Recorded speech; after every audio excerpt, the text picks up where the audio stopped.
Okay, so I'm going to break a little bit from tradition again in today's presentation, and I'm going to talk about growing barley as well as some variety information.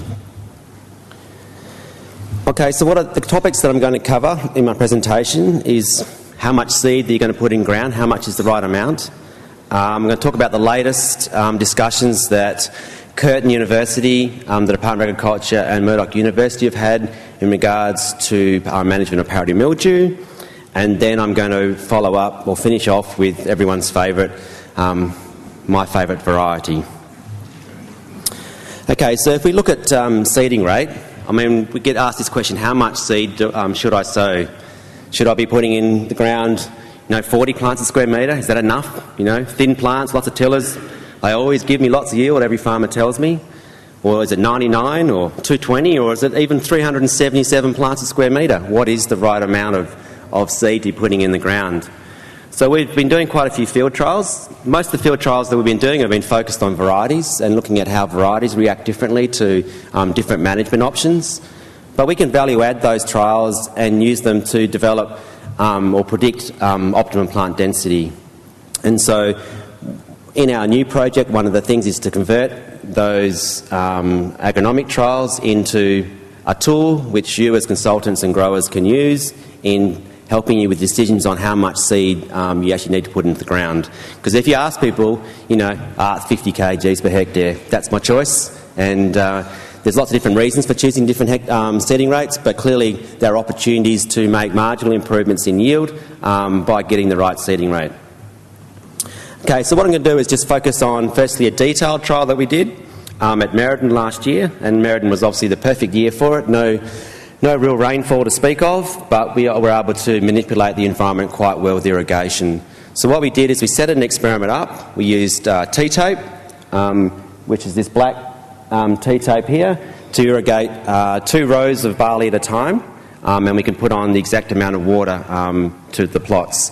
The trial had 4 different seasons, so what you can see is here we've created the 4 different seasons. So the black line is the environment that we had. 126 mils of rain is what we had after seeding at Merredin.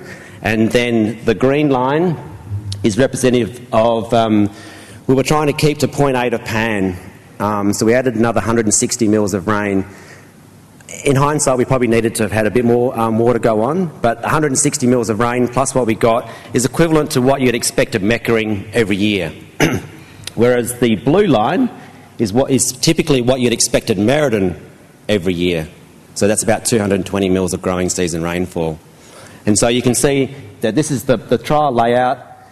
Each one of those, there's 4 plots this direction, so there's 4 different seeding rates, and they all got the same amount of water, and that's replicated 4 times. And you can see by the amount of biomass in the different plots, that's about 12 weeks after sowing, that you can see that the 0 plot's a fair bit yellower and lower height than the 160 mil plot. So, here it is in my hand again. Okay, so this is the potential that we created last year. So this is a measure of the number of grains per square metre.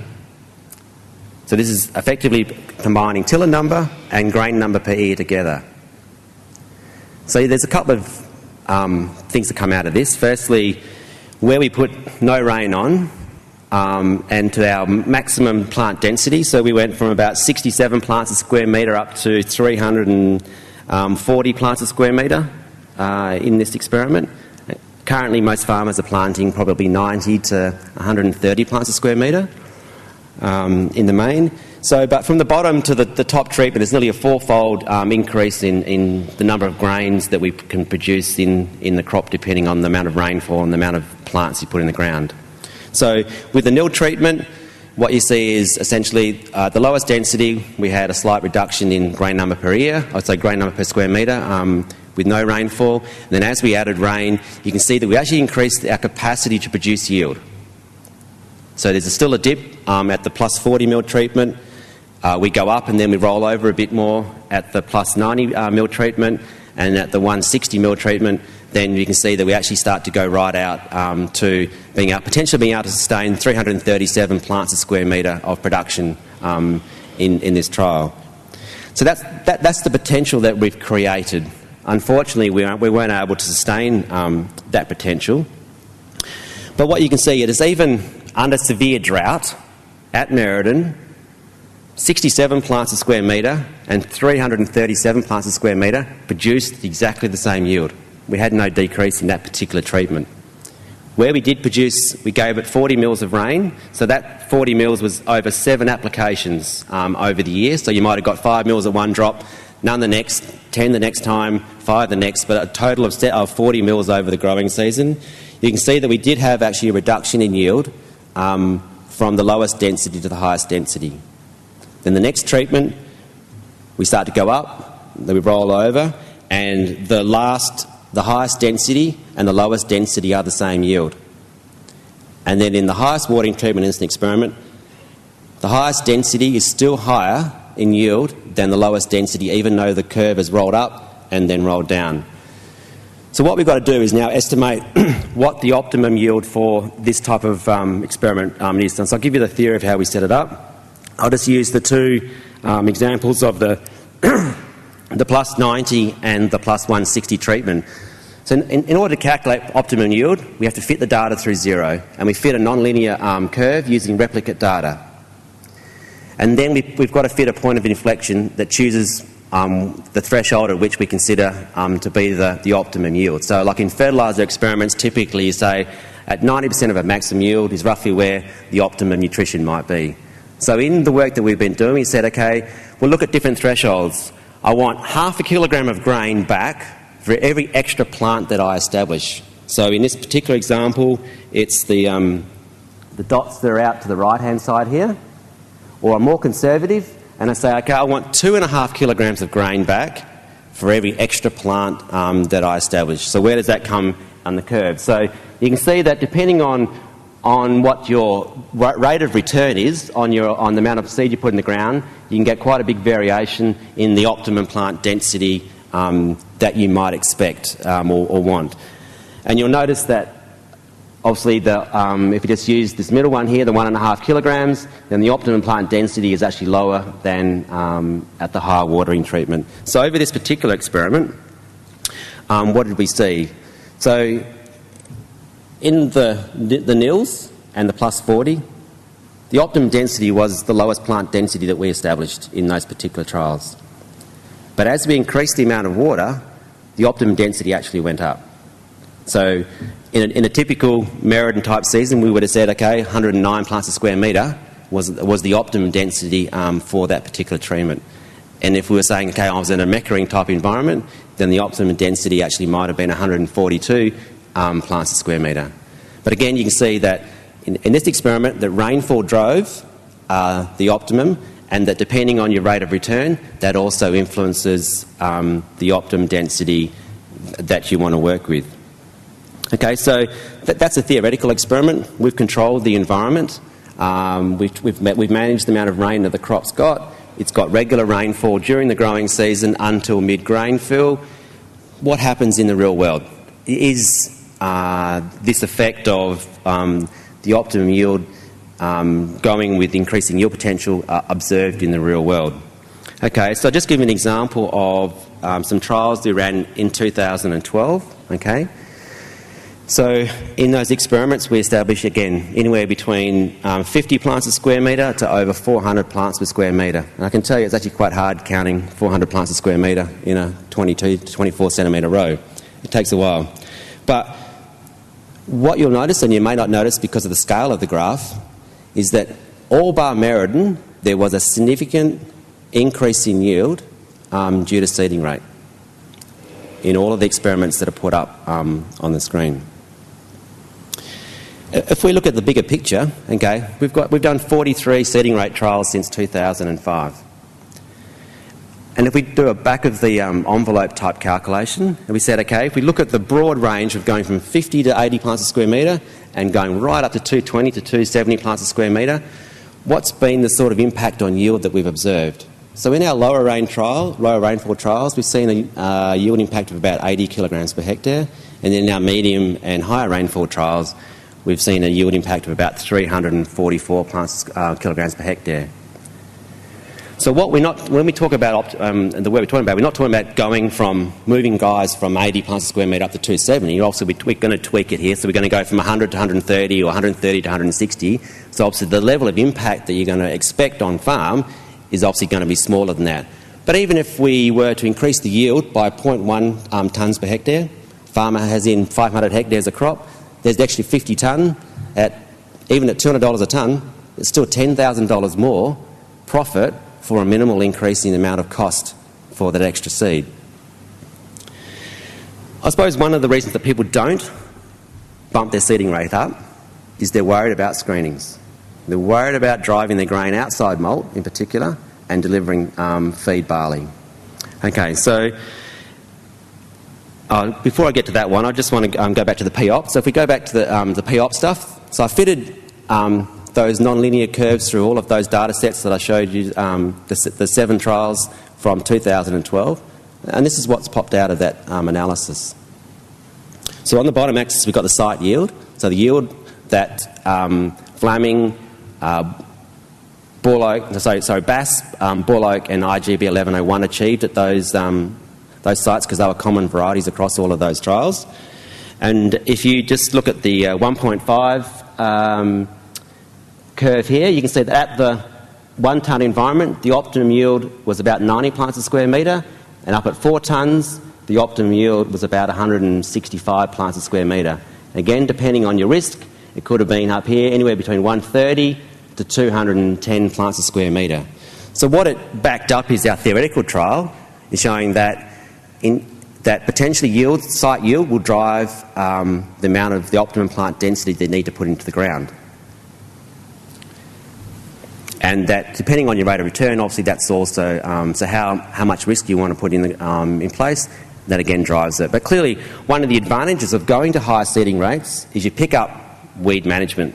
So you pick up much better weed control because you're much more competitive at a higher density than you are at low density. You've got better recovery from insect damage, you've got more plants in the ground if you've got waterlogging events. You've got a whole lot of reasons why higher plant densities are beneficial for other reasons other than driving just grain yield. Again, so back to the point is, again, we're worried about screenings and what happens in regards to screening. So I'll give you an example from the 2012 season. Again, exactly the same trials. Yes, seeding rate does increase screenings. Okay, there's no doubting that particular fact. But the actual increase is actually relatively small. So in almost all of those trials, the average of 7 varieties, the data's for, the actual change in screenings over a significant range of plant densities is actually relatively small, except for the one trial, which is Cunderton, the red one at the top. Okay, you were feed anyway, even at 50 plants a square metre in that particular environment. Okay, let's look again back of the envelope over a larger number of trials. Again, 43 trials. Again, same range, 50 to 80 plants a square metre, going from 220 to 270 plants a square metre. What's been the impact on screenings in those trials? About 3% average across all those trials. So we're not seeing in our research the sort of things that growers complain about, in that I don't want to bump my seeding rate up because I'm going to go feed. Okay. The reality is that there will be borderline situations where perhaps you had a sown at a lower density, you may have gone over, but in the main, if yield is king and what you're pushing is yield, then a higher number of plants in the ground are going to help you achieve that fact. Okay, so across our trial work, we had yield increases in 86% of our 43 trials. In only 5% of our trials have we seen a decrease. So I don't think you need to be worried about the fact that if you put more plants in the ground, you're actually going to go backwards for yield. And the few instances that you do see that, you're going to be around that 500 kilogram per hectare mark anyway, and you're probably going from 500 to 430 kilograms per hectare. Yes, it's important when you're in that situation, but again, it's still a relatively small decrease that we're talking about. Yep. So in terms of screenings, just in terms of variety reaction, and what we saw is that in 3/4 of the trials, varieties reacted similarly in response to seeding rate. In terms of screenings, again, as I said, yes, you will get an increase in screenings, and in 70% of the trials that we've conducted, we've observed that increase, and we've only actually seen screenings go down in only 2% of the trials. But this is where the grain quality data differs to the yield data, in that varieties tended to respond similarly from a yield point of view, but from a grain quality point of view, we are seeing, like in screening's case, in nearly 50% of the cases, varieties do react differently to the amount of seed that you put in the ground, hence the reason that we've been doing this type of work. So, and like based on the 2002 data, if that was just the only set we'd have, you'd say that as site yield went up, then we should actually be putting more plants in the ground than probably we currently are. So what the aim now is to take those 43 trials, plus a couple more that we've done that we haven't finished processing this year, plus the ones that we've conducted before 2005, put them together and try and develop up some sort of decision support aid which takes into account soil type and rainfall and a whole lot of other different factors to try and help with better decision making on how much seed that you might want to put in the ground. Okay, so let's move on now to powdery mildew.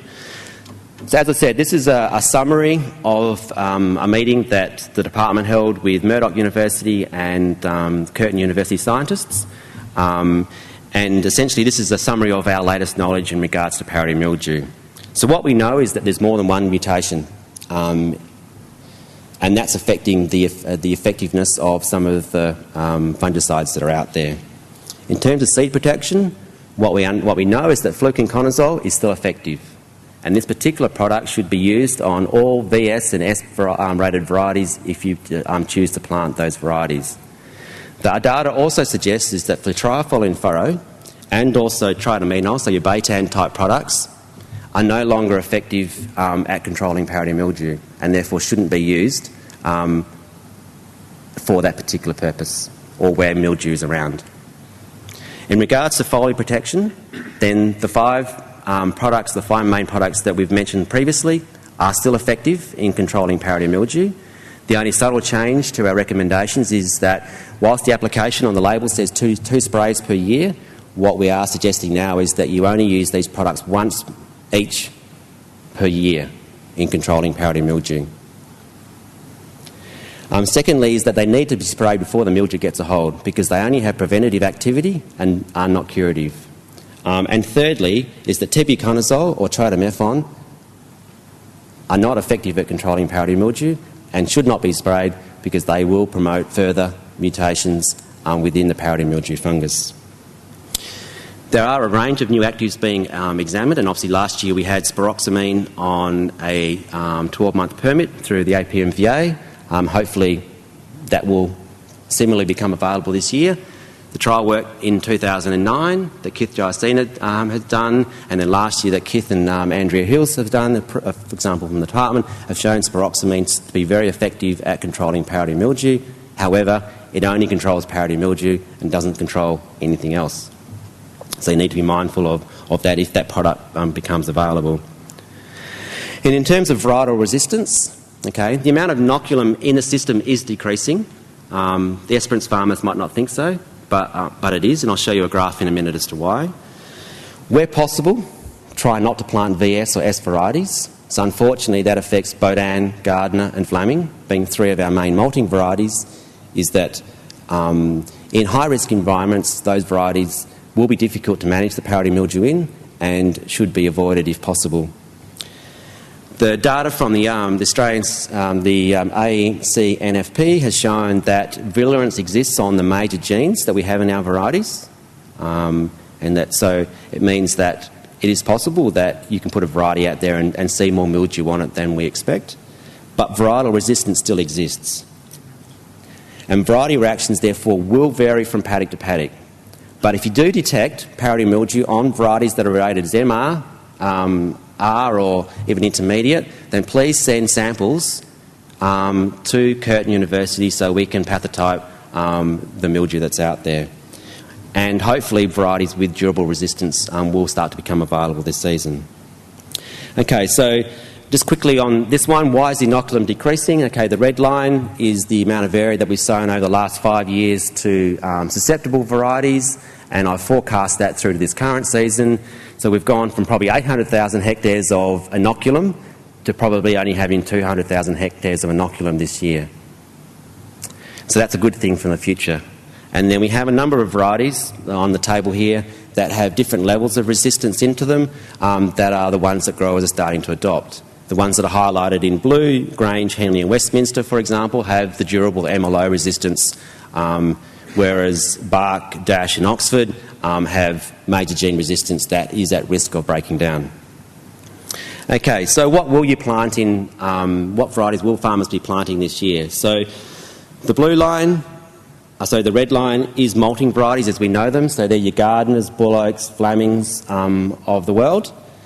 And you can see that it's likely to plummet significantly this year, and that those varieties will occupy less than 50% of the area that we currently plant to barley.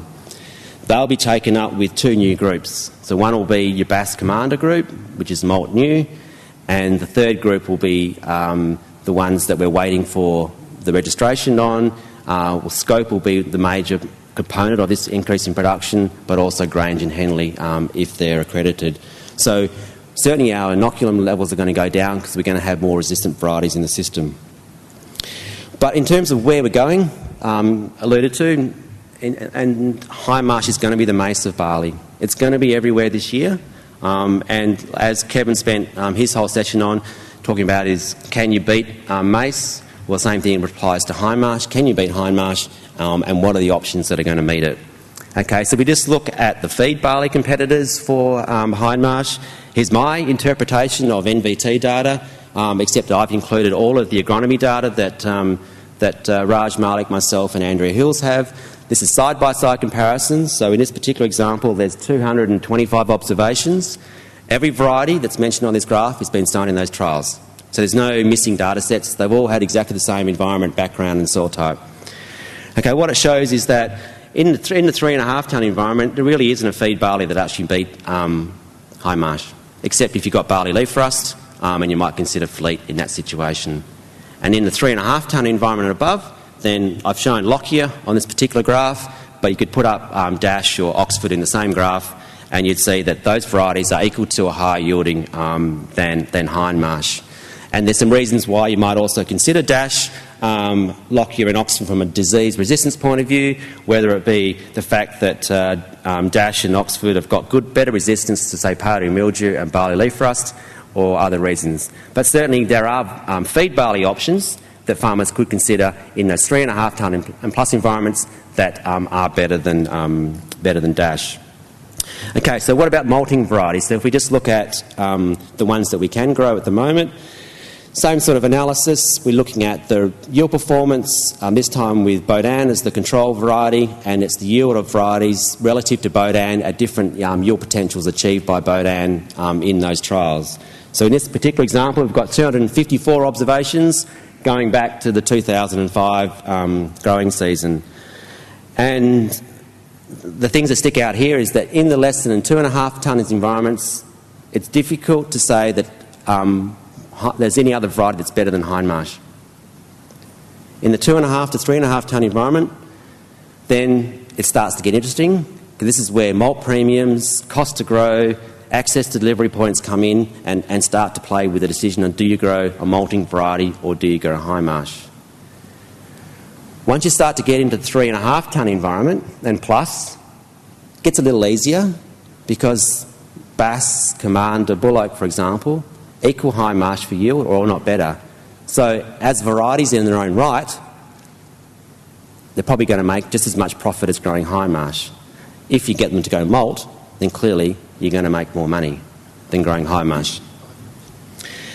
And there are also some reasons, again, from a disease point of view, of why you might consider certain varieties, like Bass is currently rated as MR to barley leaf rust.